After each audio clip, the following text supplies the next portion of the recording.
जी नमस्कार, मैं रवि रंजन और आप देख रहे हैं भोजपुरी लवर न्यूज़ 24।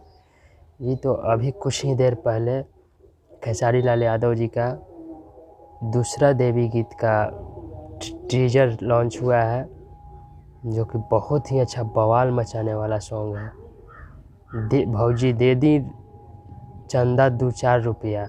साथ में बता दूं कि रवि पंडित जी हैं इस वीडियो का वीडियो डायरेक्टर, और वो साथ में नज़र भी आएंगे। और एक्ट्रेस है अनीशा पांडे, और आदिशक्ति फिल्म से रिलीज़ होगा। इसका राइटर पवन पांडे जी हैं। बवाल टीजर है, टीजर ही इतना तगड़ा है कि वीडियो कितना तगड़ा होगा। तो यही न्यूज़ था और आप सब तक पहुंचा दिए। और वीडियो अगर अच्छा लगे तो लाइक शेयर सब चैनल को सब्सक्राइब ज़रूर करें। कल सुबह 6 या 6:30 बजे आएगा वीडियो, आप लोग देखिए और मौज कीजिए।